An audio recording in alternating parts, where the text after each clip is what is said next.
الحمد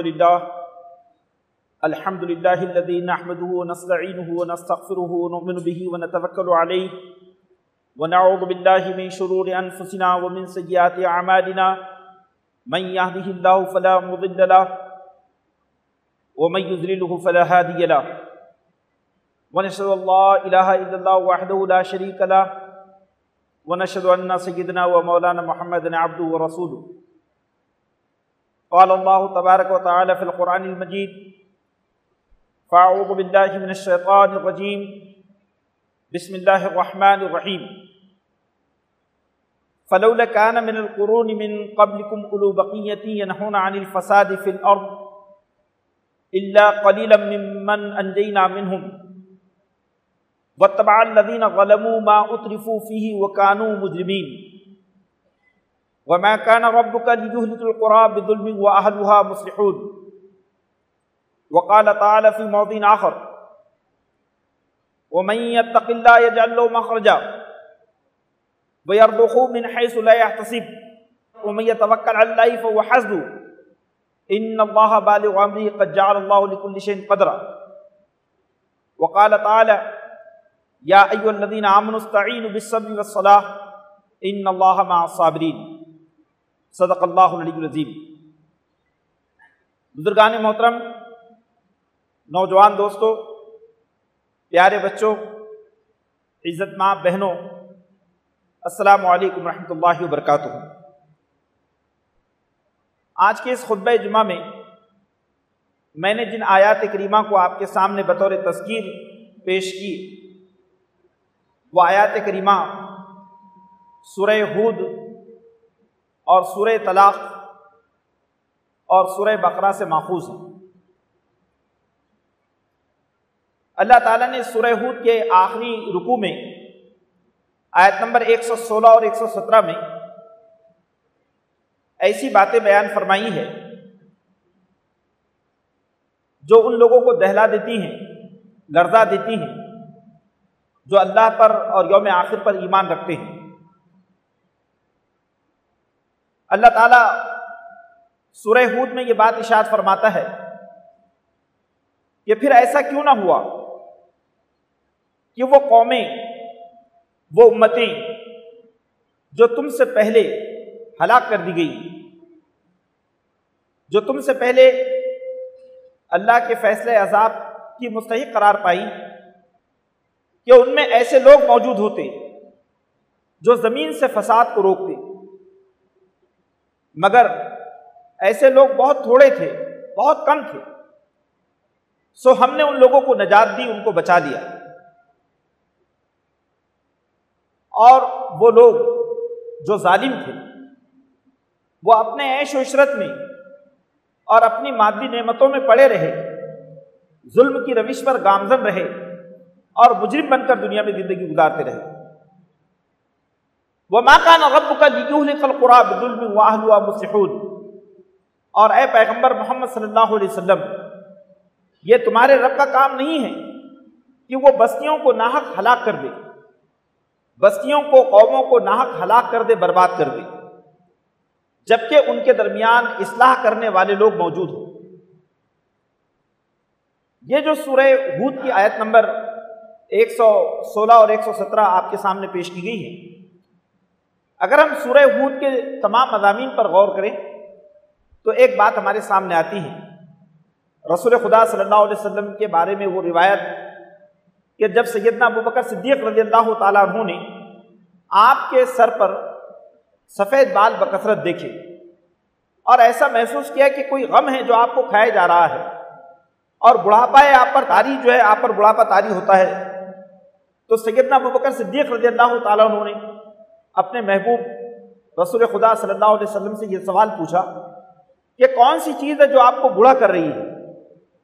تو اللہ کے رسول صلی اللہ علیہ وسلم نے یہ جواب ارشاد فرمایا کہ شیبتنی سورۃ الہود واخواتھا، کہ مجھے سورہ ہود اور اس کے ہم مضامین صورتوں نے بوڑھا کر دیا.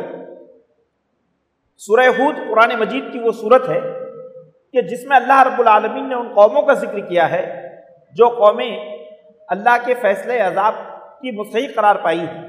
قوم عاد، قوم سمود، اور قوم فرعون اور قوم شعیب، یہ دنیا کی بڑی طاقتور قومیں تھیں، لیکن وہ اللہ کے فیصلے عذاب کی مستحق قرار پائی اور دنیا سے تباہ ہو گئی۔ یہاں اللہ تعالیٰ نے اپنے قانون عذاب کو بیان فرمایا۔ اللہ نے یہ بات ارشاد فرمائی ہے کہ وہ قومیں جو تم سے پہلے ہلاک ہو گئیں، ان کا جرم یہ تھا کہ ان قوموں میں ایسے لوگ موجود نہیں تھے جو معاشرے سے فساد کو روکتے۔ قرآن مجید نے اس کے لیے لفظ استعمال کیا ہے اولو بقیہ۔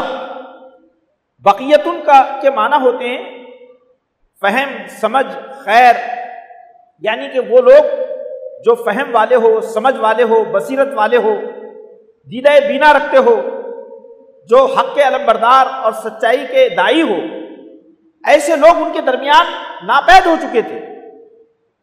اور ان قوموں کی اکثریت، وہ قوموں کی اکثریت جو ہے ظالم تھی۔ قرآن نے یہاں پر یہ بات کی۔ دوسرے قرآن نے یہاں پر جو لفظ استعمال کیا وہ قرن کا لفظ استعمال کیا ہے۔ قرن، قرن عربی زبان میں ایک ایسی قوم کو کہتے ہیں جو وقت واحد میں پیدا ہوتی ہے۔ الذین یجمعہم قرن زمان واحد، ایسے لوگ جن کو ایک زمانہ پیدا کرتا ہے یا ایک زمانے میں جو جمع ہوتے ہیں، جیسے کہ 21ویں صدی ہے کہ اس زمانے میں جتنے لوگ پیدا ہوئے یہ گویا ایک قرن ہے۔ تو قرآن نے یہاں پر یہ بات کہی ہے کہ وہ قومیں جو ایک خاص زمانے میں پیدا ہوتی ہیں اور وہ زمانے کے تقاضوں کو پورا نہیں کرتی، حالات میں وہ اپنا رول ادا نہیں کرتی، وہ قومیں تاریخ میں ایک عبرتناک مقام کو پہنچتی ہیں، عبرتناک مقام کو پہنچتی ہیں، وہ قومیں خدا کے فیصلے عذاب کی مستحق قرار پاتی ہیں۔ قرآن نے یہاں پر یہ بات کی۔ دوسری بات قرآن نے یہ کہی ہے کہ ظلم کرنے والے لوگ جو ظلم کی تاریخ میں اپنا نام درج کرواتے ہیں، وہ دنیا کی مادی نعمتوں میں غرق ہو جاتے ہیں، وہ دنیا میں عیش و عشرت میں پڑے رہتے ہیں، وَكَانُوا مُجْرِمِينَ، دنیا میں وہ جرم کی زندگی گزارتے ہیں۔ یعنی خدا کی کتاب میں وہ لوگ جو کہ مادی نعمتوں میں مستغرق ہوں، ڈوبے ہوئے ہوں، اور جو سماج سے ظلم کو، فساد کو روکنے کی کوشش نہ کریں، جن کا ضمیر زندہ نہ ہو، جو بے حس ہو، بے ضمیر ہو، ایسے لوگوں کو قرآن مجید تاریخ انسانی کے مجرم قرار دیتا ہے۔ اور قرآن یہ کہتا ہے کہ اللہ کا فیصلہ عذاب اس وقت تک رکا رہتا ہے جب تک قوموں کے درمیان اصلاح کرنے والے لوگ موجود ہوتے ہیں۔ مَا كَانَ رَبُّكَ لِيُهْلِكَ الْقُرَىٰ بِظُلْمٍ وَأَهْلُهَا مُصْلِحُونَ، اور تیرے رب کا کام یہ نہیں ہے کہ وہ بستیوں کو ناحق ہلاک کر دے حالانکہ ان میں اصلاح کرنے والے لوگ موجود ہوں۔ بزرگان محترم، رفقائے محترم، اس بات پر غور کیجیے کہ امت مسلمہ دراصل انسانی دنیا میں خدا کی رحمت ہے، اور ان کا داعیانہ کردار وہ کردار ہے جس کے ذریعے انسانی دنیا خدا کے عذاب سے محفوظ رہتی ہے۔ اب دوسری بات یہ ہے کہ چیلنج تو بہت بڑا ہے، دنیا ایک فساد عظیم کا شکار ہو چکی ہے۔ ہم دیکھ رہے ہیں کہ انسانی دنیا ظلم سے بھر گئی ہے، انسانی دنیا اعتقادی گمراہیوں کا شکار ہے، اخلاقی بحران کا شکار ہے۔ ایسے حالات میں امت مسلمہ کو اپنے داعیانہ منصب کو پہنچنا ہے، داعیانہ منصب کو ادا کرنا ہے۔ اب اگر ہم اس پہلو سے غور کریں تو یہ جو ہمارا نصب العین ہے، دعوت دین کا نصب العین، اصلاح معاشرہ کا نصب العین، اس کی دین میں کیا اہمیت ہے؟ تو اس کی دین میں اہمیت کے تعلق سے امام غزالی نے یہ بات ارشاد فرمائی رحم اللہ علیہ۔ انہوں نے کہا کہ یہ اصلاح دین، اصلاح معاشرہ کا جو کام ہے، امر بالمعروف اور نہی عن المنکر کا جو مشن ہے، یہ دین کا قطب ہے، یعنی دین کی پوری چکی اسی کے اطراف میں گھومتی ہے۔ اور انہوں نے ایک جگہ یہ بات کہی ہے کہ دین کا جو خیمہ ہے، اس خیمے کا جو ستون اعظم ہے وہ اقامت دین ہے، وہ امر بالمعروف اور نہی عن المنکر کا یہ عظیم مقام ہے۔ تو اس بات کو ہمیں سمجھنا چاہیے کہ امت مسلمہ جو اللہ تعالیٰ نے اس کو اصلاح حال کے لیے جو اس کو برپا کیا، یہ امت مختلف میدانوں میں اپنی ذمہ داری کو محسوس کریں۔ اب اس ذمہ داری کے تقاضے کیا ہیں کہ ہم کیسے آخر قرآنی آیات کی روشنی میں اس منصب جلیل کے لیے، اس عظیم الشان نصب العین کے لیے اپنے آپ کو تیار کر سکتے ہیں۔ تو قرآن میں اس نے ہماری رہنمائی یہ کی ہے کہ سب سے پہلی چیز ہے کہ ہم اپنے آپ کو تقوی کی روش پر گامزن کریں۔ اللہ یہ فرماتا ہے کہ حالات کتنے ہی ناگفتہ بے ہو، کیسے ہی خوفناک حالات ہو، ایسے خوفناک حالات میں اللہ کا تقوی ایک بندے مومن کے لیے حکمت الہی کا خزانہ ہے۔ من یتق اللہ یجعل لہ مخرجا، کہ جو لوگ اللہ سے ڈر کر زندگی گزاریں گے ہم ان کے لیے نکلنے کے راستے پیدا کر دیں گے، مسائل سے نکلنے کے راستے ان کے لیے کھول دیں گے، ان کو مشکلات سے نکلنے کی راہیں سجھائیں گے جو لوگ زمین میں اللہ کا تقوی اختیار کریں گے۔ یہ بڑی اور اہم اور بنیادی بات ہے جو قرآن کہتا ہے۔ اور دوسری چیز کیا ہے؟ من یتوکل علی اللہ فہو حسبہ، جو لوگ زمین میں اللہ پہ توکل کریں گے اللہ ان کے لیے کافی ہوگا۔ توکل کے معنی یہ ہوتے ہیں کہ آدمی اسباب کے بجائے رب الاسباب پر یقین کریں۔ یہ دنیا اسباب اور وسائل سے بلا شبہ اس پر یقین رکھتی ہے، لیکن ایک مرد مومن کی صفت یہ ہوتی ہے کہ وہ مشکلات اور مصائب میں، وہ طوفانوں میں اللہ کی ذات پر یقین کرتا ہے، اور اللہ کی ذات پر توکل اس کے لیے ایک عظیم طاقت کا سبب بنتی ہے۔ اس بات کو قرآن مجید میں اور مختلف مقامات پر یہ بات کہی گئی ہے کہ الذین استجابوا للہ والرسول من بعد ما اصابهم القرح للذین احسنوا منهم واتقوا اجر عظیم الذین قال لهم الناس ان الناس قد جمعوا لكم فاخشوهم فزادهم ایمانا وقالوا حسبنا اللہ ونعم الوکیل۔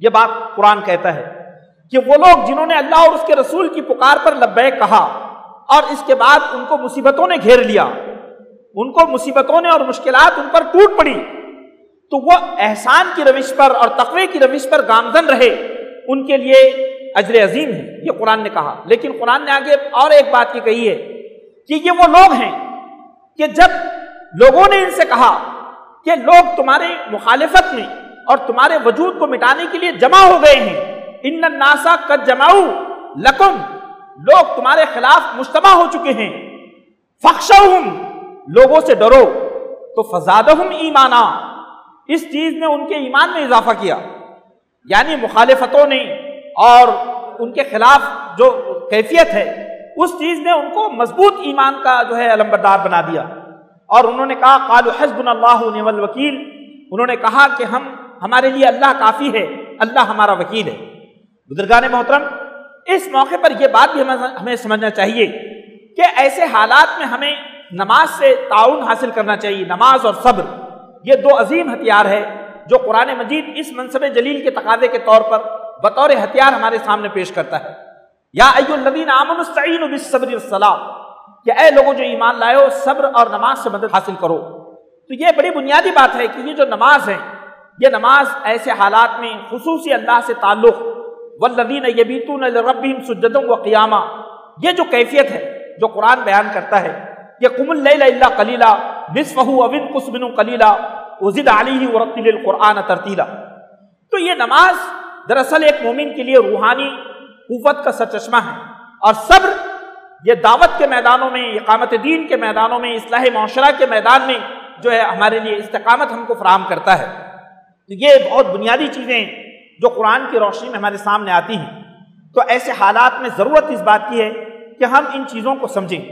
ہم دیکھتے ہیں کہ وہ مشہور واقعہ کہ حضرت موسیٰ علیہ السلام کے سامنے جب یہ صورتحال پیش آئی کہ فرعون نے اس قوم کے جوانوں کو قتل کیا اور عورتوں کو اپنا غلام بنا لیا، اس کا ذکر قرآن میں ہے کہ قرآن نے کہا کہ قالا سنقتل ابناءہم ونستحیی نساءہم وان فوقہم قاہرون۔ فرعون نے یہ بات کہی کہ ہم بنی اسرائیل کے لڑکوں کو قتل کریں گے اور ہم ان کی عورتوں کو زندہ رکھیں گے، ہم ان پر بڑا قابو رکھتے ہیں، مکمل کنٹرول رکھتے ہیں، وہ پوری قوم ہماری غلام ہیں۔ تو موسیٰ علیہ السلام نے اپنی قوم سے کیا کہا؟ قال موسیٰ لقومہ استعینوا باللہ واصبروا، اے میری قوم کے لوگوں، اللہ سے اپنے آپ کو جوڑو اور صبر کرو، صبر کی روش اختیار کرو، اللہ سے اپنے آپ کو جوڑے رکھو۔ تو بزرگان محترم، یہ حالات نہایت ہی ناگفتبے اور سنگین حالات ہے۔ ان حالات میں ہر لمحہ اپنے احتساب کی ضرورت ہے۔ ہر مومن ہر لمحہ اس بات کا احتساب کرے کہ وہ ایسی امت سے اپنے آپ کو اس کا تعلق ہے جو امت نبیوں کی وارث امت ہے، جو امت اس زمین میں خدا کی نمائندہ امت ہے، اور جس امت کو اس زمین کے فتنے اور فساد کی سرکوبی جس امت کا مشن ہے۔ تو یہ بڑی اہم بات ہے کہ ان آیات کی روشنی میں ہمیں یہ بات سمجھ میں آتی ہے، یا ہماری یہ تذکیر ہوتی ہے، یاد دہانی ہوتی ہے کہ امت مسلمہ اپنے مقصد وجود کو جانیں، وہ اپنی ذمہ داریوں کو سمجھیں، وہ خدائی الہی آیات کی روشنی میں وہ اپنی انفرادی اصلاح کریں، اپنے گھر اور اپنے معاشرے کی اصلاح کریں۔ یہ چند باتیں ہیں جو قرآن کی روشنی میں ہمارے سامنے آتی ہیں۔ اللہ سے دعا ہے کہ اللہ ہم سب کو عمل کی توفیق عطا فرمائیں۔ ربنا تقبل منا انك انت السميع العليم وتب علينا انك انت التواب الرحيم واخر دعوانا الحمد لله رب العالمين۔